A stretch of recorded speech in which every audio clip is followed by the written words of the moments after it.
Welcome, everyone, to the very first episode for Changing the Script podcast, brought to you guys by Changing Courses 11. My name is Zach. This is my lovely wife, Hannah. We are the Pippins family. We are, in fact, the people that brought you the roadmap on TikTok. And to bring additional value to the market, we decided that we wanted to do a podcast so that we could, on a weekly basis, share our thoughts with you guys. And honestly, we put out a tally form and we've got a bunch of questions. So tonight we're going to do more of an introduction for you guys and a conversation between me and my wife. Then we've got 3 questions that we have selected from that tally form to share with everyone. We're going to go through, we're going to answer the questions, and they're directly from people who are in our roadmap community. So we're really excited about that. We really appreciate that you guys are here. If you're following us on any of the podcasts, subscribers or wherever it is that you're listening to your podcast, like go ahead and hit that subscribe button so you never miss anything. If you are watching us on YouTube, go ahead, like, share, and follow, subscribe so that you guys get those notifications whenever we are posting. This will be our first full YouTube video. This will be our first full YouTube video as well. Yep. It will be on the Changing the Script YouTube channel, though. You and I have disagreements about that. We'll figure that out after we film. So quick advice for anybody wanting to go into business. If you go into business with your wife, your whole life becomes 40% agreement and 60% disagreements. Well, I think the happy wife, happy life should also come into the business happy realm. Spouse, happy house. All right. Yeah, that's a good one too. There you go. Let the man go fishing and you can do whatever you want. So, I mean, honestly, babe, like from your perspective, I know that we get this question a lot, so we're going to kind of interview one another, I guess, for a minute. Let's just be weird about it and just do it.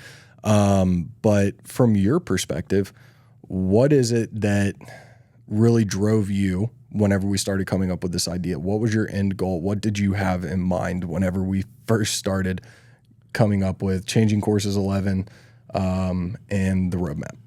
Well, Changing Courses, you came up with a name. You're really good at coming up with names. And that was so perfect for what we wanted. Oh, that was so cute. Well, and I think also, too, we wanted to, Changing Courses to us kind of means a lot of things. Partly because when I was in my searching phase, trying to find what I wanted to do, I was never someone who knew my passion. I just knew I wanted to work with people. And I would change courses all the time. I would try all these different business ideas, and I was always changing courses, so to speak. And then when we put out the course, it made perfect sense. But I think for me, just working with people online has always been a goal of mine, and really just working with people. That's all I ever wanted to do, was work with people and build a community. I always tell this story. I've told it a couple times on TikTok Live, but I had this business idea when I was 18, 19 years old that I called United Souls, and it didn't go anywhere. There was nothing other than just an idea of bringing people together from all over the world, and we would all wear these t-shirts that said United Souls on it, and that never went anywhere. I had no business knowledge back then, and I was just young and dumb and in college, but what this community has really become is what that vision was back then. So yeah, I remember when we first met, we bought that MacBook off my sister for $300. Ended up selling for $600. Yeah, and we would sit on the bed in my apartment, and this was 3 weeks after 3 or 4 weeks in. Yeah, we met, and she moved in the next day, and then 3 weeks later, we were already trying to start a business together. Anywho. Long list of bad decisions. And that was United Souls. That was United Souls. Yeah. We would go downtown Cincinnati and take pictures. We tried to take content. We tried to do all sorts of stuff, but we had no idea what we were doing or what we wanted to do. Yeah. That was a lot of fun. I just knew I wanted to work online, and I wanted to work with people, and I wanted to talk about business. Yep. And today I would look at you and say, yeah, you need to give me more than that. Yeah. And I think you would too, because guys, you have to understand that whenever you start your entrepreneurial journey, 99% of us actually have no idea what the hell we want to do. Yeah, I would say that. I think entrepreneurs, some people come into life with they know exactly what they want to do. Like some people are like, I was born to sing, I was born to dance, and that was their passion ever since they were little. But I never had that. Did you? So I honestly, yeah, sort of. I did have something in my mind as a kid. Whenever I would grow up, I was going to do something, manly or macho, police force, military. And then it turned into, I want to be a lawyer. And I dead set knew I wanted to be a lawyer. You would actually be a really good lawyer. Yeah, not the biggest fan, but it's no big deal. Then I wanted to be an engineer. And then I ended up doing what I did from 18 till I met you. Zach was pretty bad when I met him. He had a rough decade of his life. I was, let's just put it in layman's terms. Let's just go ahead and say it for what it is. I was a piece of shit. Yeah. We could do a whole podcast episode We could do a whole podcast episode on that. Because you're an open book. You'll tell your story. I am not an open book, but I forced myself to do that. Yeah. And the reason being is because I think that a lot of people that go into business, it makes them feel better, especially if they've done something similar to what I've gone through. I went through drug addiction, alcohol addiction, losing jobs, being rude to the people around me, not being the most popular guy in the room, to I really cleaned my act up, and it was whenever we met, you kind of gave me that ultimatum. I was about to say I gave him an ultimatum. Yeah. And I said, clean your act up or I'm out. And I was like, well, you can't cook. I do not like to cook. I'm not like the maybe I got the short end of the housewife. stick on that deal. Yeah. I don't know. Maybe. No, she's not the picture perfect housewife, but she is the picture perfect wife. Thanks, baby. But yeah, and to touch on the Changing Courses 11, when we were trying to come up with a name, so a little backstory on us with our business is that we finally started Fixin' Pippins, and that one was that was our the construction business. That was the construction business, and that's what really started pushing us forward to doing better. Now, we made a ton of mistakes doing that. That business kicked our ass. Oh my goodness, that was the epitome of we knew we wanted it, we just didn't know exactly how to do it, and I kept trying all these different things online. I was like, I would just do anything just to get us out of it. Yeah, and we talked about that on one of our men's calls. We talked about that and the fact that a lot of the women in the online business industry say that, like, I want to retire my husband. Yeah. And that was one of your driving motivators, is you wanted me to be home. I wanted us out and I hated of that you industry. For it. Yeah. I hated you for it. I was so angry at you. We went to therapy over it. Like, what? Why did you hate me for it? Because I'm the man of the house. Like, I was supposed to bring in the bread. That's how I was raised. Like, I take care of the family monetarily, and you were like trying to tell me, like, no, I'm going to take care of you. I'm going to retire you. And it wasn't until Roadmap that I actually understood where you were coming from. Yeah. Because it was never about taking you home. And when we started Pippins Marketing and we struggled through the beginning of that and we worked through that, we had fun working together. It was just getting clients personally is a hard road as well. And it felt like Fixin' Pippins, but just at home. Yeah. Working it's a great business. Finding clients to work for and finding businesses to work for is a great business, but you almost feel like it's just the same thing we did with Fixin' Pippins just at home. Yeah, and you're kind of, I started to describe it as, I felt like a handyman for a website. Yeah.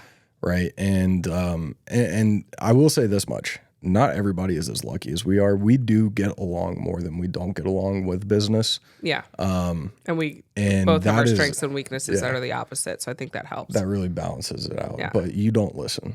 No. For nothing. No. It's ridiculous. I'm proud to be defiant. I could use a megaphone and just like, do this. And you're like, no. That's how it's always been. But yeah, so the Changing Courses, though, that came about because of you doing the online stuff. Yeah. And I looked her in the eye. I said, look, babe, you have spent more time jumping from thing to thing. You have changed course. That's our name, Changing Courses. Mm-hmm. And then we added in the 11 because 11 is your favorite number. Yep. And it really kind of goes, though, because it helps us brand ourselves a little bit.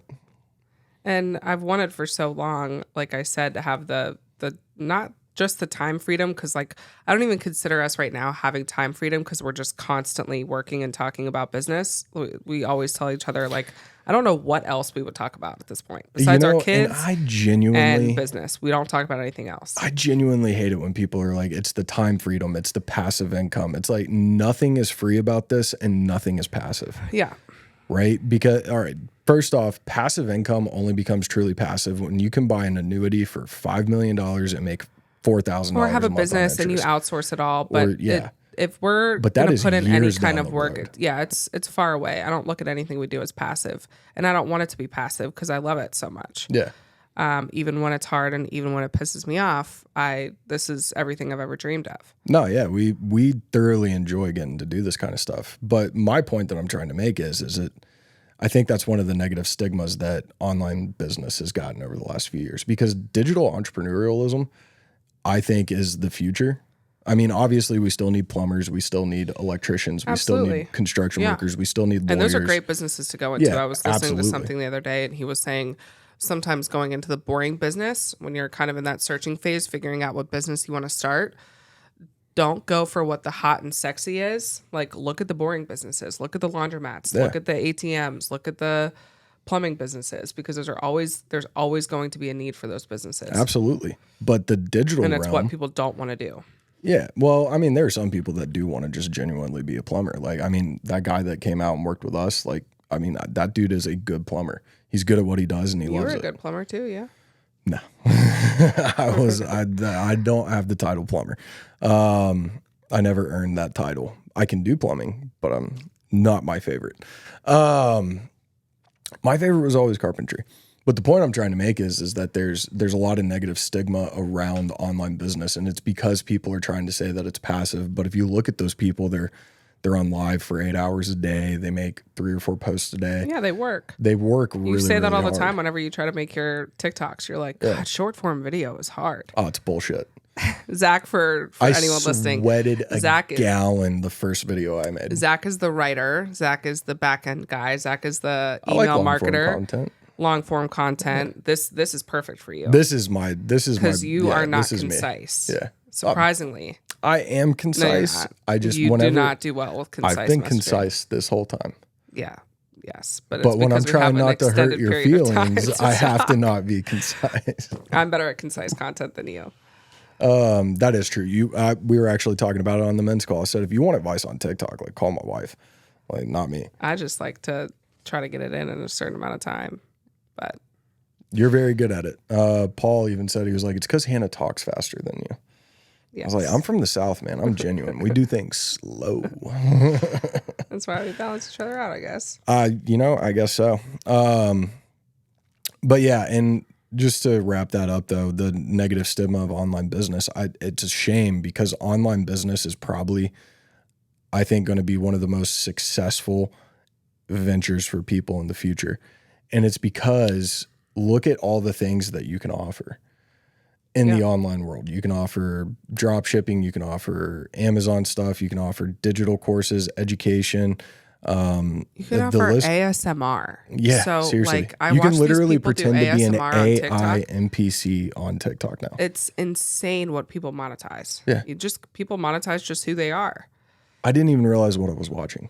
I was just watching the some ASMR? Yeah, no, the ASMR stuff bothers the crap out of me. I love it. And you're like, they're whispering. Like, no, I love it. just so like it's that a whole art. Bothers me. I love it. Oh my goodness. I know you love it, but it just bothers me. I had no idea what ASMR was for the longest time. I'm talking about the NPC. Have you seen the NPC people? No. Where they're like, thank you for the corn. Thank you for the corn. Ooh, no. Heart. Yeah. Ooh, heart. Yeah. Like, the overall point is you guys can make a business out of literally anything you love. Seriously.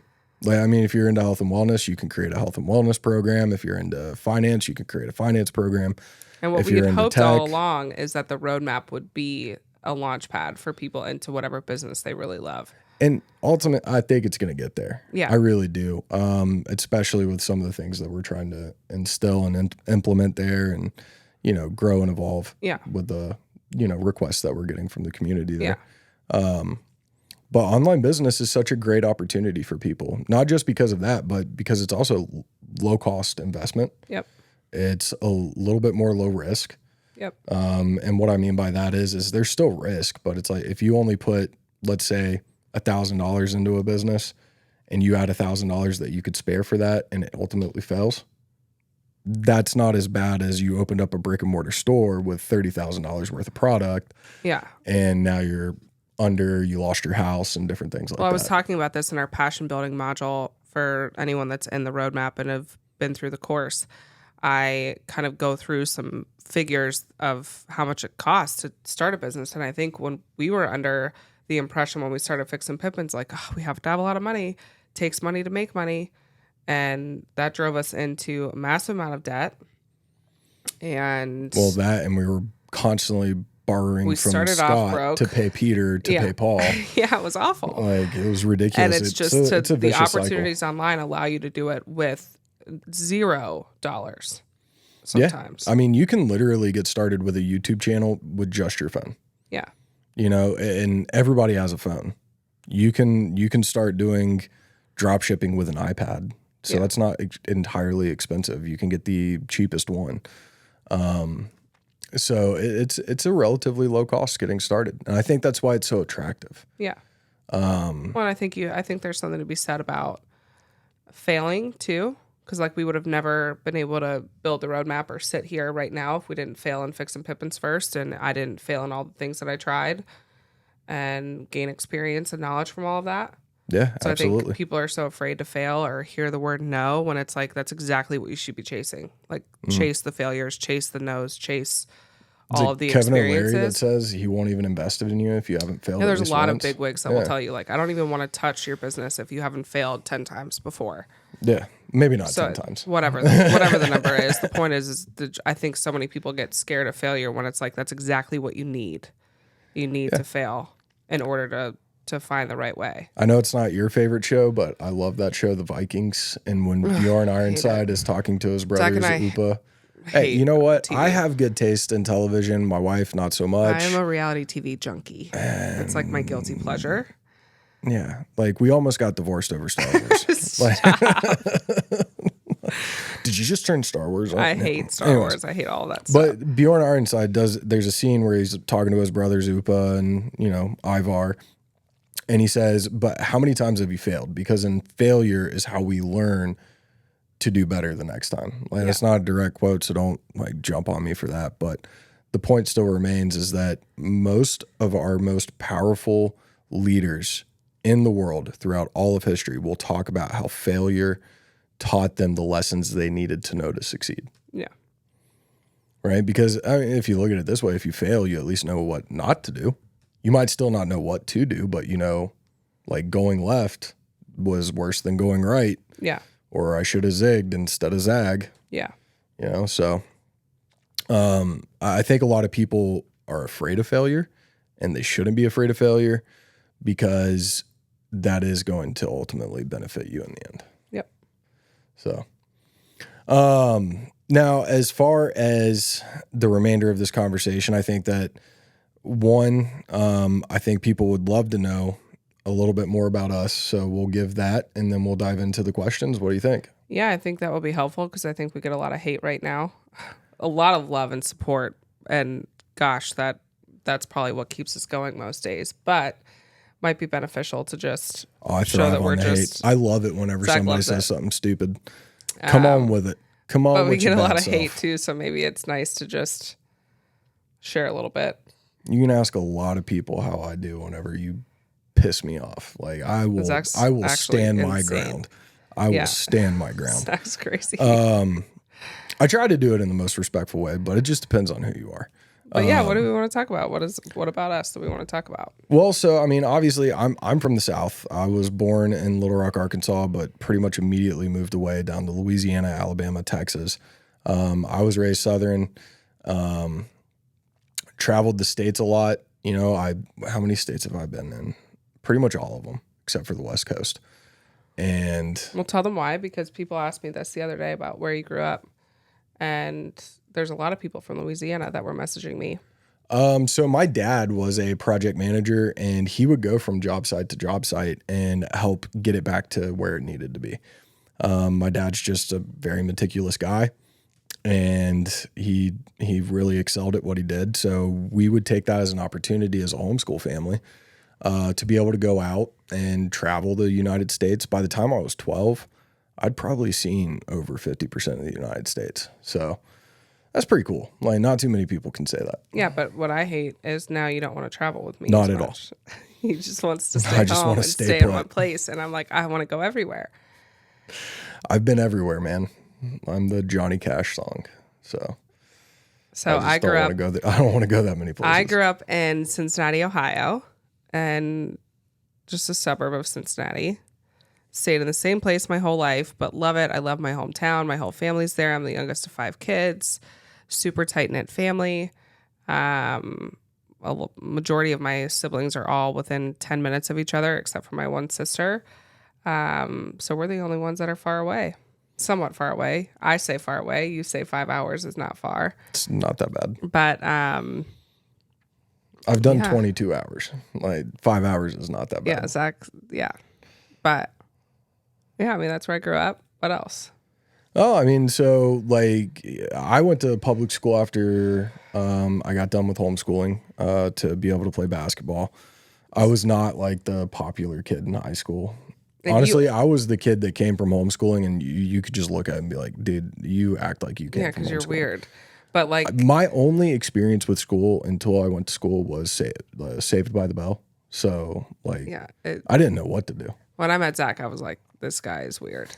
Like we'll have to do that's a whole podcast episode on our full story. But you went to high school in Cincinnati, and that's where we met. So your parents moved to Cincinnati. And then that was our last major move as my childhood. And then that's where we met.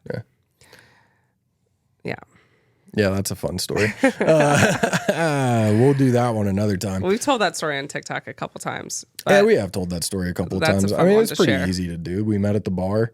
We met at the dive bar. And that was Zach had a shirt on that said "Porn Kills Love." He was playing pool, and I was like, "I like your shirt." And then that was really. I was with a date the next time I saw you. You asked, yeah, well, you loved me. I was still like, ugh. Yeah. But yeah, I was with a date the second time I saw you, and you asked me for my number in front of the date. Yeah, my bad, dude. Yeah. That wasn't. Also, I win. So it was probably the best move you could have done. But yeah, the rest is history. Yeah, you moved in pretty much day one. Yeah, I lived with my parents at the time because I was in my troublemaker phase, and I got in trouble. I had to move in with my parents, and not that I don't love my parents, but you're 20, 21, you don't want to be at home. So I stayed at your apartment all the time, and I just never left. And then a couple months later, we moved into our house together, rented a house in Cincinnati. A couple of months later, we moved to Nashville. And then a couple months later, we moved to Nashville. A couple months later, we moved in. Then a couple of months later, we got pregnant. Yeah. And had a business all at the same time. Then a year later, COVID hit. Yeah. We've had a very weird relationship, but it works. I tell you all the time, it feels like we've known each other for 16 years. So... I mean, I think that's the gist of our background. And I mean, we can go as we get more questions throughout this and we have guests on and stuff. We can have like a. Yeah, you guys will have to forgive us. I mean, it's our very first podcast / long form YouTube video. So we're just shooting the shit like we do as if we were sitting here by ourselves. But let's answer these questions. Yeah, let's roll into the questions. So Maria R. Tell them about the map first. So I got this map from Hobby Lobby today. So for those of you who don't know what it's like to be married, that's what it's like to be married. I'm just a little bit like all over, but the women will understand. So we have this map behind us. I forgot the pins, but we're going to do like little red pins with your names on them and pin them wherever you are in the country. Or the world. The world, sorry. And we'll pin them up. So hopefully behind us, and we might get a new one because I don't love it. But it'll have pins all over it. So if anyone comes in and asks a question, then we'll put your name on the pin and put it up on the map. And we will be, not immediately, but eventually doing giveaways with that. So we'll select a random pin. We love giveaways. Yeah. And you never know what it's going to be. One day it might be a t-shirt. One day it might be a, who knows? It'll be anything. Yeah. We'll do giveaways. And we just wanted to do that for something fun. We thought that was We thought Yeah, I that'd be just think fun it's a for good everybody. give back for all the support that we've gotten. Yeah, because I'm going to be honest with you. I've never seen a group of good people the way I've seen in the roadmap community. I mean, It's a you'd dream be come hard true. pressed to find an asshole in our community. It's a dream come true. You really would. For sure. All right, so let's go to Maria R. She asked the question. So if you know who you are, feel free to jump into the comments and say, "Oh my gosh, that's me." But we selected your question. I love this question. Yeah, we did it first because we think it's a really good question. You said that it is important to have a strong positive mindset, but if things aren't working my way, when should I call it quits, or should I continue until I succeed? I have a good answer for this. Then go for it. So, coming from someone who's quit things very quickly, and then someone who's maybe stayed in an opportunity for too long when I knew that it wasn't right deep down, there's a level of self-awareness and, like, as cheesy as it sounds, really following your gut and identifying really what your strengths are. Like, you kind of have to do a SWOT analysis on yourself and your business and figure out, like, what are you really good at? I know for me, I love communicating with people. So I have to do something where I can communicate with people. Honestly, you guys, I don't like tech stuff. Like Zach will tell you, I'm not a tech savvy 28-year-old for someone it's who embarrassing how it's much pretty you don't bad understand how, yeah, tech. like it's pretty bad how much I don't like tech. So I am more just, and when it comes to my content, I'm just like, I just want the phone in front of me and I want to talk to people. So you have to figure out what kind of strengths you have from the content side, what you're most interested in, and really figure out if the opportunity that you're in can mold into those things. So I think I would start there.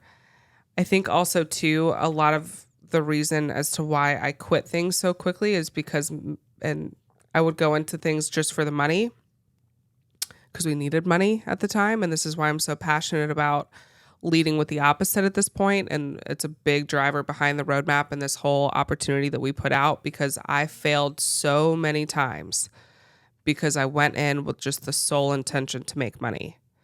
And so I think you just have to define the reasons as to why you're doing something.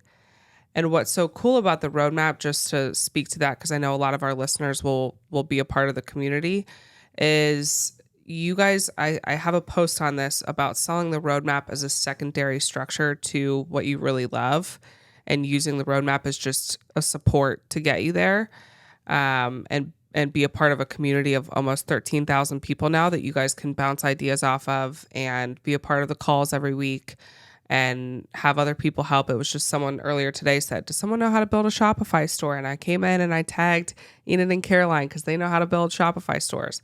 So just that networking ability within the community can kind of help you whether you sell the course or not. And I think a lot of people miss that sometimes, or they get so excited to resell it because it's such a unique opportunity. But for some people, your passion might lie elsewhere, where you can use the roadmap and you can use the networking ability within the community to build what you really love, and then just have the roadmap in your product suite secondary to what you're leading with in your content and what you're leading with in business, and just have it there as, hey, this is the networking community that I'm with, or this is the course that I learned how to build my business on, whatever the case is. And so I think figuring out what your intentions are and then figuring out what you love. Because there were things that I quit too soon that I could have been really successful in, but I always just knew in my gut, it just wasn't it. I just knew it in my gut. It wasn't for me. Yeah. And so I think self-awareness is really what it boils down to. And it's a hard thing to teach on because it's different for so many people. Yeah, but on the flip side of that quarter, you didn't like quit. You stopped with a particular opportunity. Yeah. Yeah. Yeah, I think overall you never quit. I think there's an extremely, like, there's a fine line between that. Yeah. Like there's like, okay, let's say you start with this opportunity and maybe it's Monet. Yeah. And then you say, well, Monet is really just not for me. So you went to Legendary Marketer and you say, well, that's not for me. I didn't do these things, by the way. He's just using them. I'm just using different ones. Yeah. Like, I mean, and just the ones that I know about. Like I was never that deep into You say Monet because I love Monet's hair care. I like Monet's hair care. Yeah. Like, shit smells good. Yeah. And you like your hair feels good after you're done with it. Like, whatever. It's fine. But I think the point is overall, you never, ever, ever give up. Yeah. But you may give up on opportunities along the way because you just know in your gut they're not for you. But just by trying them, I always recommend people try things no matter what, because you're going to learn. Like, the only way I knew this was for me is because I went through a process of elimination for so many years of saying, okay, I tried this, wasn't for me. Cross that off the list. Tried this, wasn't for me. Cross that off the list. Tried this, wasn't for me. And so the only way you're going to find it is by action, and just keep going. Oh, yeah. And I want to stress on the part where she talks about, it's important to have a strong positive mindset. And That's huge. 100%. Yeah, like, that is the foundation to success. You don't have to every day. There's going to be bad days where you're negative, but overall you have to be mentally strong. Well, yeah, you have to have that foundation to success, which is that positive mindset, because you're going to overcome challenges. You're going to visualize your outcomes. You're going to stay motivated. Yeah. Right. And I tell people all the time, entrepreneurialism is 90% finding a way to motivate yourself where motivation doesn't exist. Yeah. Right. It's so fleeting. And I heard that from somebody else. So I can't even attribute that to my own intelligence. I just attribute that to it's 100% correct. Like, there's some days where you have zero motivation, even though my motivation comes from you, the kids, and I do have a drive to be successful and to win. I still have days where I'm just like, man, I am not motivated to do shit today. Yeah. At all. And then I think it boils into the resilience too. Because if you have a resilient mindset, like you were talking about, that can help you bounce back from those setbacks a lot more easily, because they're going to happen no matter what. And I think what a lot of people run into, and this is just from my perspective, like, this is just from the emails that I get from community members. This is from conversations that I've had with people on our live calls, et cetera. A lot of people's setback is that primary, like, I've been doing this for a week and I haven't seen anything happen. And that is the biggest setback that I see, because they came in it with this mentality of, I'm going to find success within a couple of days. I had that. People would make me think, oh my gosh, I see these people succeeding and they're blowing up so quick, and oh my gosh, they're making all this money. And I came from a place where I was desperate for money. Like, I was desperate to get you home. Yeah. And we were drowning in debt. Our business was failing. And I was like, I just need to do something that can help get us out of this. And I would try all these different things. And it was because I came in chasing the money. That's why I preach the opposite now. Because when you go into it with that mindset, it's not going to work. Well, Think Media, actually, the girl that does that, she's got the long brown hair. I don't think I've showed you any of her videos.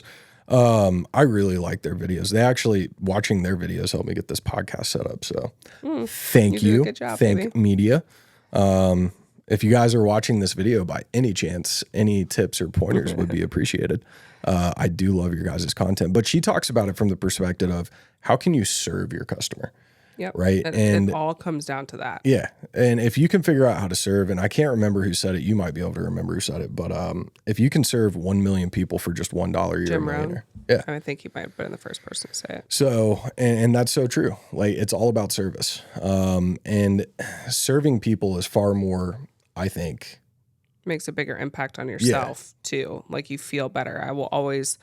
Can't put a price on a good shit. You can't. And whenever I get a message from someone, just a really positive message, and to all of you who have ever sent a positive message, just a really heartfelt positive message, those messages mean more to me. You guys make my wife cry, and then I have to deal with many it. many I'm times. kidding about stopping. So it means more to me than any sale. Oh, heck yeah. Yeah. Like, for me, it was like, we've been going through some really tough times, even with this, because we have gotten a lot of hate. I mean, we got one guy that literally took a picture of our house and our cars and put it on. Yeah. Like, we have gone through a lot with this.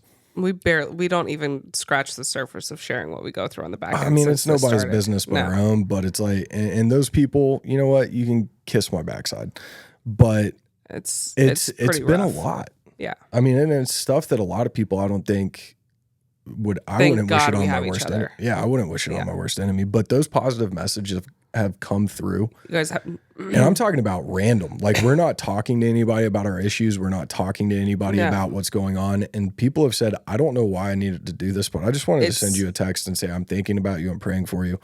And you cannot explain it. We love you. Yeah. You cannot explain it. We've made a lot of really good friends through this. Yeah. Lifelong. So, but to continue answering your question about calling it quits. All right, so I'm going to say this from two 2 points, and it's going to bring up what you said about like, you kind of hit that point in the opportunity where you're like, this just isn't for me. So you moved on. And then from the point of pivot, don't quit. Right. Yeah. That's a great point. And that's where I think a lot of people mess up is they say, nope, entrepreneurialism isn't for me. I quit. I'm going back to my 9 to 5. Or I can't market. Or I can't figure out this, the content, and they quit. And they quit. Stop looking at it from that perspective. Yeah. All right. If you are stagnant and things aren't moving forward for you, yes, you might want to reconsider what opportunity you're doing. It might not align with you the way that you initially thought it would. Learn to pivot. Because if you can pivot the direction that you're going in, and you can learn from the failures that you had in your first opportunity and you can apply them to your next opportunity, you will eventually find that right fit for you. Yep. And I said it on the men's call. I said, guys, selling the roadmap is not the only thing that you guys can do with this. You can take all of the information, especially whenever we come out with 2.0, and apply it to anything you want to. Yeah. Anything you want to.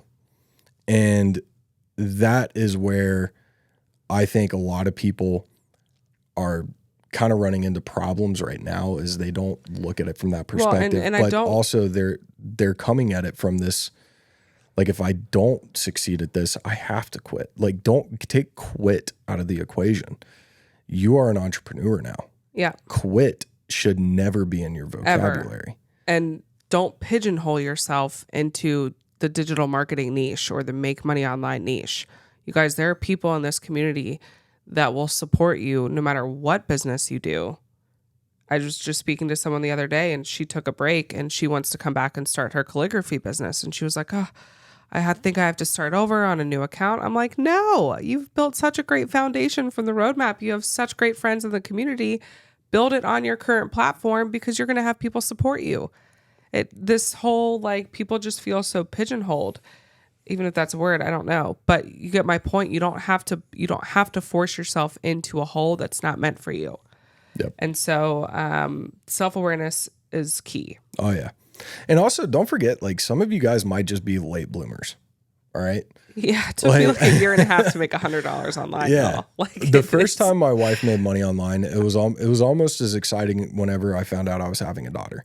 Like, I ran around the house half naked, screaming in joy, and she pretty much did the same thing whenever she made 100. But she was like, guys, it literally took me, I think, a year.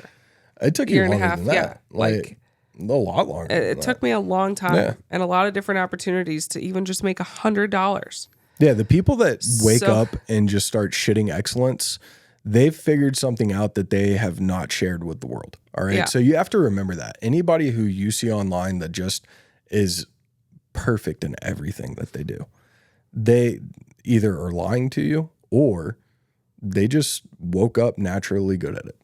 And that's like one person per 1 billion. Don't just sell the vacation, sell the plane ride with it so you can really give people a clear view of everything it takes to be successful. Absolutely. And not just the fact that, and to wrap this up and move to the next one, just so that we can keep things moving, it's a learning experience.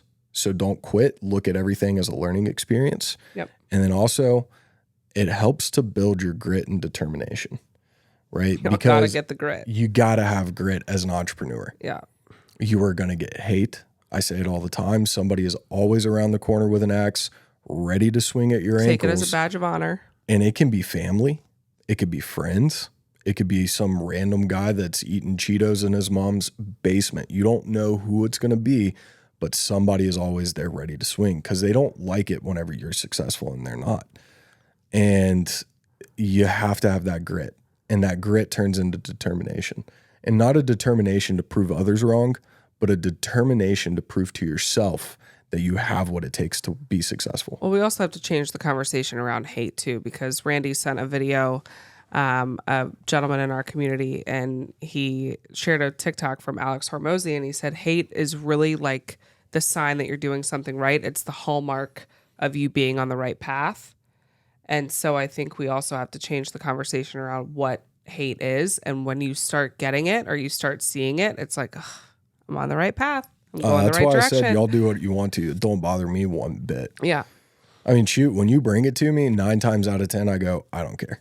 Yeah. I just don't care.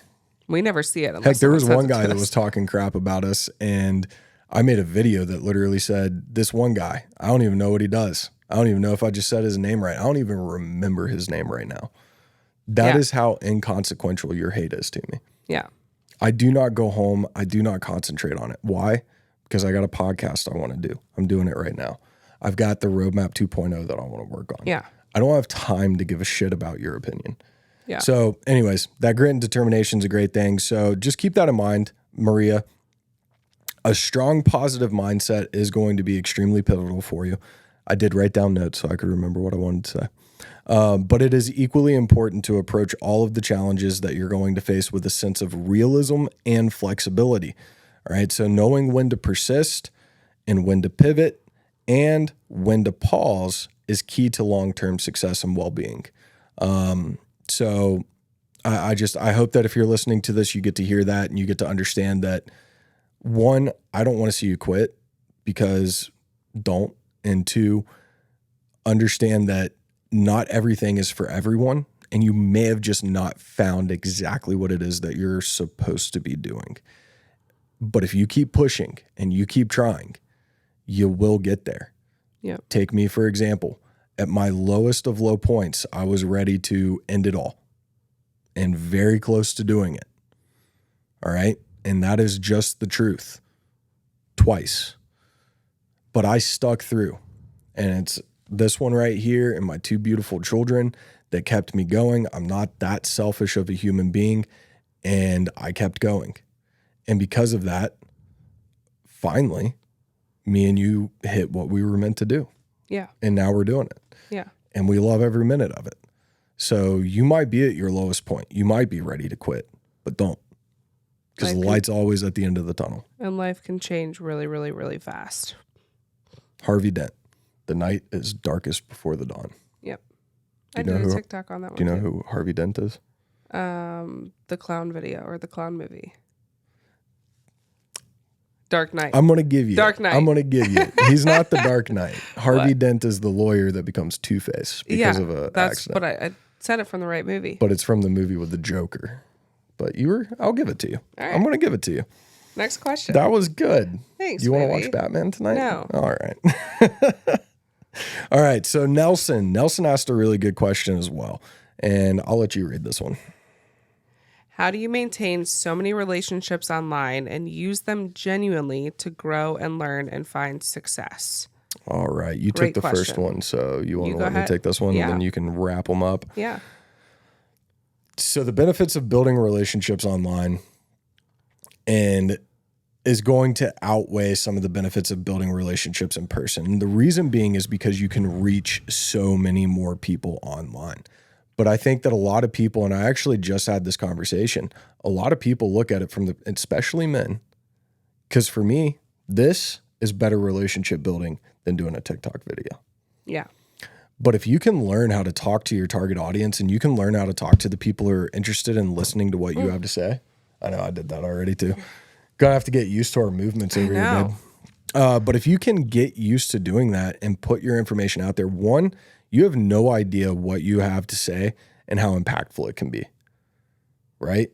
You just don't know.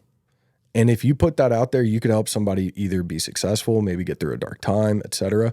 And that is building a relationship with them. And whenever you do that and you put that content out there, they start to gather in that know, like, and trust phase, right? And that's how you start maintaining the relationship. You continue to provide them value via TikTok, and then you kind of just go from there. But there's some additional touches I think that you can add in there, because he says, how do you maintain so many relationships? Well, one, organization. Yeah, that's a little bit difficult for me. It is difficult. Two, add a personal touch in there. Try your best to, every time somebody follows you, to go in and say thanks for the follow. Every time somebody comments on your post, interact with them. Yeah. That is that's that maintenance that I think I'm really bad at it, but that's that maintenance that I think people overlook, because it's the small things. Not, hey, thanks for the follow, buy my stuff. Hey, thanks for the follow. It's almost like, how do you bring, I'm a big thank you note person.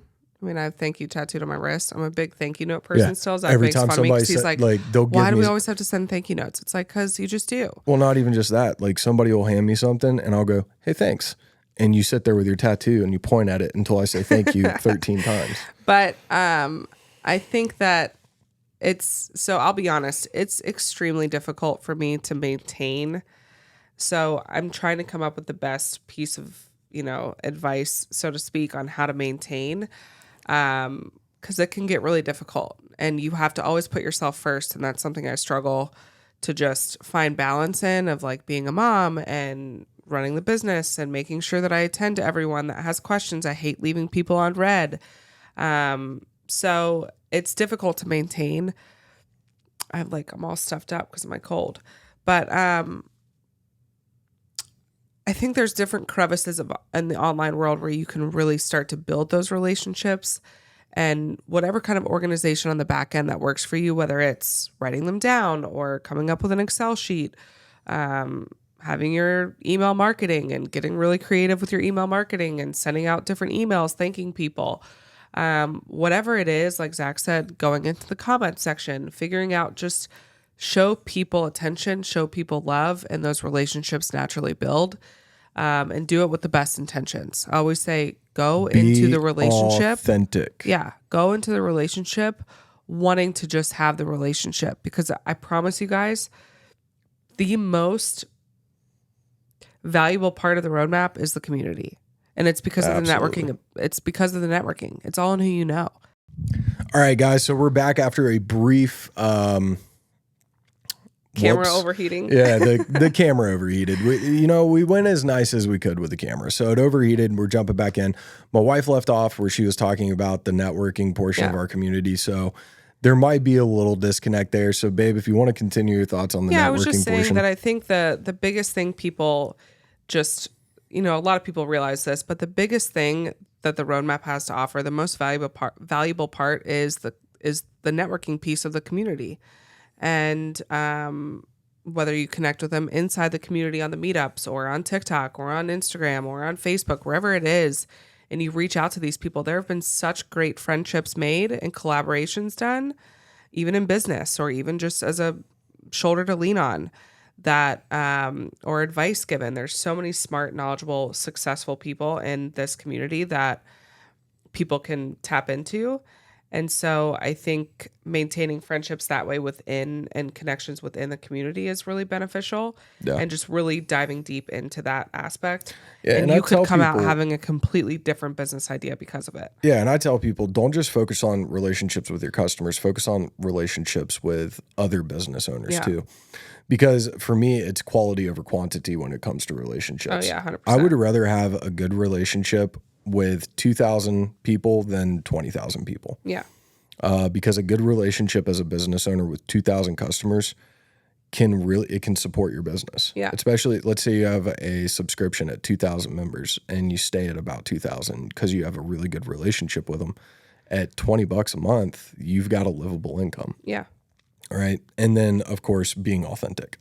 That's key. You always want to be authentic. If you can be authentic in everything that you do, all of your content, all of your interactions, all of it, you are going to do far more to maintain those relationships than if you just go out there and people can tell that you're fake. And just so y'all know, people can smell the bullshit from a mile away. That's why you have to talk about something that you love. Exactly.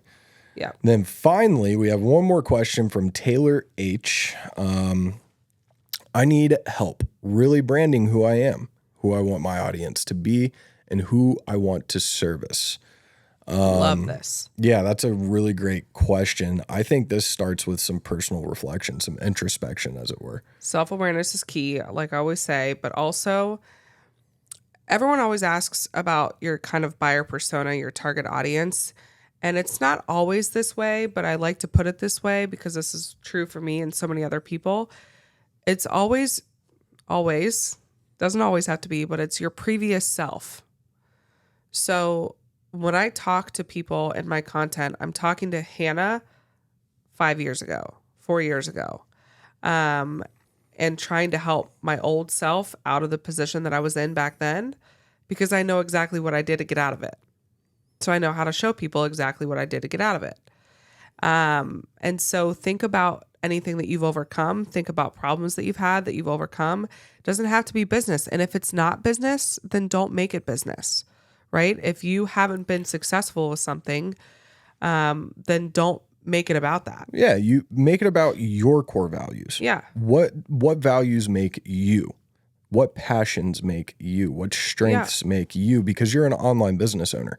People aren't buying your product 90% of the time. They're buying you. Exactly. Right. And I think that a lot of people forget that. Yeah. Is that whenever you go to brand yourself, you're not branding the company. Yeah, you have a company name, you have this, that, and the other, but it's you. Well, and once people buy into you and once you start building those relationships, that's why I say when you make content, don't always initially go after the sale. Just go after the know, like, and trust. Go after the relationships, because your audience is going to tell you what they want you to create. Your audience is going to tell you what they want. Everybody always tells you what they want. Yeah. So don't even go into business selling something right off the bat. Just go in gaining the know, like, and trust of your audience, and then reaching out to them and saying, hey, they're going to tell you without you even asking. Exactly. If you can read into the comments and kind of read between the lines, you're going to know what people want from you. Oh, and then 100%. you build your offers around that. Well, and that's your foundation. Yeah. Right? That's your foundation that you now have laid out so that you can move into what I think is the next piece of the pie, which is your USP, your unique selling position. Yeah.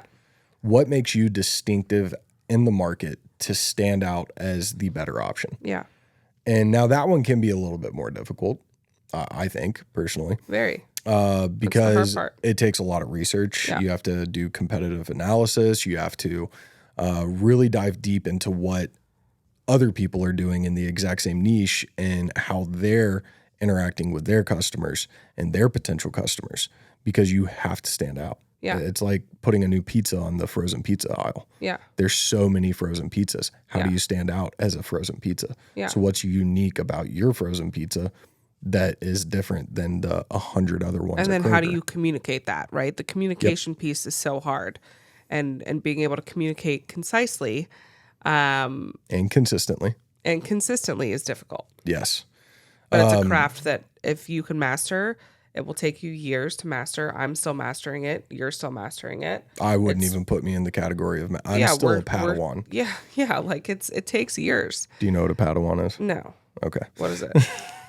It's a Jedi apprentice. Yeah, no. Padawan. But just be okay with knowing it's going to take a while. But I think just thinking about, do some self-reflection on who you are, what you've overcome in your life, what you could talk about and learn about for hours. That makes you unique. Yeah. What you would, if there was a job that you could work for free, what industry is that in? Right? Like, what do you sit down when you're done with the day? What do you go binge watch? Love is Blind. Yeah. Like, if I didn't do this, I would probably be a reality TV commentator or something. Oh, we would never see each other. All right. Anyways, but yeah, I mean, and then finally consistency. Yeah. Like, how can you be consistent with that? Then, so as far as a target audience goes, this one is probably more my speed because I'm all about some data research. First off, it's data. You have to go through the information, and people are going to tell you if they want to listen to you or if they don't want to listen to you. So your target demographics is all about identifying key characteristics about the people who are listening to you and the people who you've identified as potential consumers that will benefit from your solution or benefit from your brand, since we were talking about branding. Next thing is engage in research. That's where the data comes from, and where we were talking about earlier. People are going to tell you what they want you to be. People are going to tell you who they want. 2.0 too. Let's talk about New Coke. In the 1980s, Coca-Cola created a new formula, biggest blunder in the world. Marketers to this day still study that because they're like, how did y'all drop the ball that bad? Well, first off, when they did their analysis of the market in their blind test, they didn't consider the fact that people had a nostalgic connection to the original taste of Coke. And my guess is, I know there's conspiracy theories that they just wanted to prove people liked Coke or whatever. I think that they came up with a formula that was cheaper to manufacture, and they were all about cutting costs. Yeah. And the market looked at them and said, screw you, I want my Coca-Cola. Well, like you said, there's something to be said about, for instance, the perfume that I wore on our wedding day. Yeah. Right? Like every time I have that scent, it brings me back to my wedding day. Yeah. And that's an emotional connection I have to a perfume. Yep. Right? Like it's all about evoking an emotion in your customer and who you're speaking to. And everything about your brand is going to do that. Yeah. It was so powerful with Coca-Cola that the entire market said, y'all done effed up. And they were like, there was public outrage. Yeah. Like, screw you guys for changing up my Coca-Cola. And then you have to be able to adapt and refine, right? Because your target audience is going to adjust with you. Because your business should just in the last 8 months a ton of times. 100 times, you know, like as your business evolves, your target audience is going to evolve. Let's think about just humans in general. You start out at 5 years old, you're friends with everyone. At 10 years old, you've refined your friendship. At 15, you've refined it again. At 20, you've refined it again. At 30, you've refined it again. Everything we do evolves and refines over time, and you have to be adaptable to that, which means that you have to stay engaged and you have to continually research. Now, of course, as a single business owner, that's very difficult and it can get overwhelming. But the goal is that you eventually have a team that's able to do that for you. Yeah. And then finally, all right, so who do you want to service? Well, I guess that goes back to your previous self. It really does. It always goes back to that. Yeah. I want to service the Hannah that was struggling to make money online. Dude, my man Elrich hit it on the head in the men's call. Oh, yeah. What did he say? He was like, dude, I try to get people to understand, like, you're talking to you 5 years ago, bro. And I mean, at the end, all of us were like, what's your result, dude?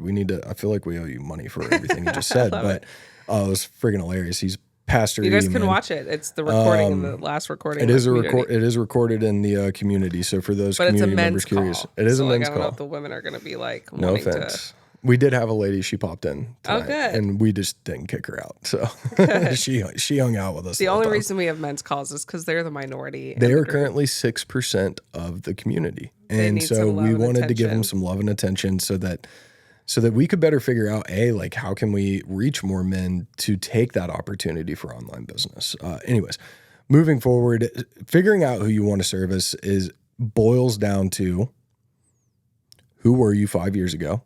Yeah. Maybe what solution a year ago or 3 months ago? It could be.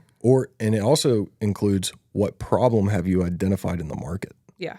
Because my problems aren't the same as your problems. Yeah. Your problems aren't the same as their problems, right? Like everybody has a different problem. Now I think we all blend there. You know, like my problem might blend with your problem in just a little bit different way.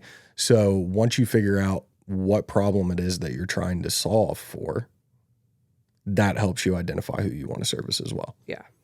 And that boils down. It goes back to what we had talked about earlier whenever you go through those personal reflections, and whenever you start engaging with your audience and doing your research. That's whenever you can refine those pain points that you're trying to solve for. Yeah. Because your idea might start out as A, but by the time you finish your research and building out your brand, it could be at E. Yeah. So it could go through many changes. And then, of course, solidifying your brand. Visual representation. Things change so much. I think branding is such a fun part for me, but don't get too caught up in that in the beginning. Don't get too caught up in those little pieces. Just get the baseline down. And as you move and as you start the process and you move through the journey, you'll be able to refine things and pivot where needed and tweak things as needed. We're doing that now. You can change your logo once a year if you want to. Yeah. All right, so we'll get the camera thing figured out eventually, but we had one more little hiccup. And what I was saying about Patagonia is it's their 50th they changed anniversary. Their core values. Yeah, and they've changed their core values. And on their website, you can go there and they said, because we've grown as a company over the last 50 years, we wanted to update our core values. We wanted to update our mission because things have changed over the last 50 years. And I think that's super cool. They're actually one of my favorite companies to look at for branding and what they've done because they've really made it their personal identity as a business to leave the world a better place. Well, and no one wants to see something stagnant. That's a part of the mission and vision behind the roadmap was we were going to make updates. And although that's been pushed back a little bit because we grew a little bit faster than expected and the community management side is extremely time consuming, but 1,500 people by December turned into 20,000 by August, real fast. But the point is we always wanted to make it kind of grow with the community and have the community help us build it.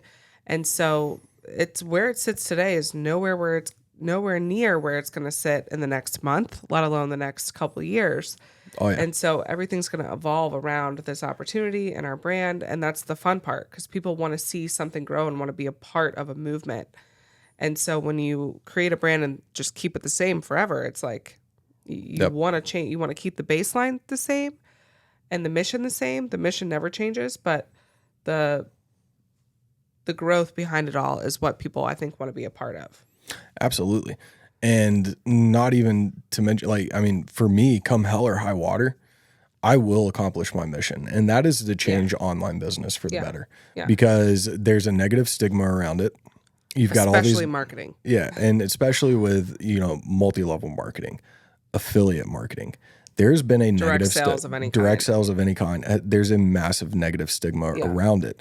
And we've even been the victims of a bunch of hate around being the new shiny new object. Yeah. And I'm telling you right now, like, my whole mission is to change online business for the better and really teach people that there is a better way to do things. You don't have to stoop to certain levels.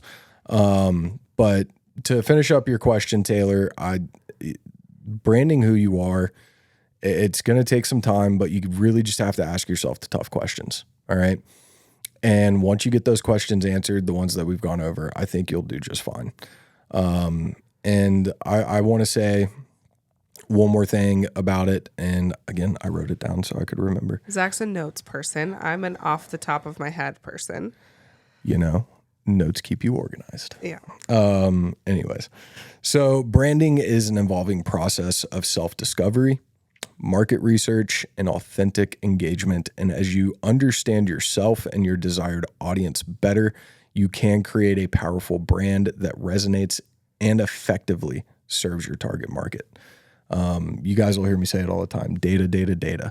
You need to listen to what they're saying to you. You need to research all of that information. And I'll compare it to this. When Julius Caesar invaded any tribe that he invaded, they would send scouts out first because they wanted to gather as much information so that they can make the right tactful decisions before they went into battle.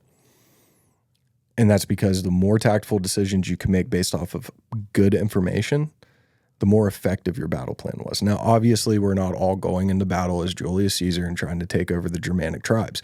What we are doing, though, is entering in the market, and the market is competitive. Yeah. And you have to have the data to support your decisions that you're going to make so that you can be more tactful in what you do. And you have to have the drive to compete. Absolutely. One if you are not competitive, you got to find it in. You have to have the drive to win and compete. Like every single day you have to wake up and be like, how am I going to kick today's ass? Yeah. So, all right. Well, I mean, so perfect segue into here's the end of the episode. Thank you guys so much for watching. And if you guys have made it to the end, we really appreciate that. Please, again, like, subscribe, follow, whatever it is that you guys need to do to help show some support. You can also go to changingthescript11.com and you can show support for $11 a month. You get the exclusive business community. You'll get exclusive content. It's all laid out for you right there. So if you guys want to see more content from us and you guys want to see more growth, please consider guests on and feel free to just give your feedback on who you might want to see someday. And we're going to eventually make it exclusive to the community for questions. Yes. So anyone who joins the business community, it live, it's going to be more. Oh, that will be fun. Yeah. But just more networking, so you guys can come in. We want the community to be more about networking and sharing your business ideas, your businesses if they're already up and running. Yep. Make it more like Chamber of Commerce style, where you guys can go in and connect and promote your businesses directly in there. Oh yeah. Just kind of like a worldwide Chamber of Commerce for online opportunities. Yeah. It doesn't just have to be online though.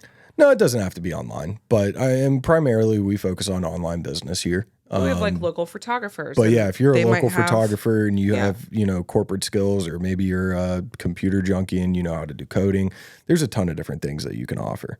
And it's not just for those guys, but it's a way that you guys can show support, and then obviously we're giving back for it. And then of course we'll do some community specific giveaways. Yeah.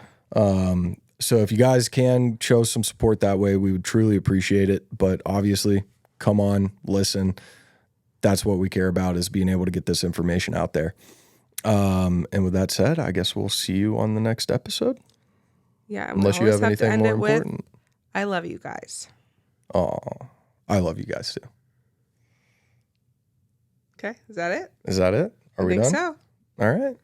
Well, let's wrap it up.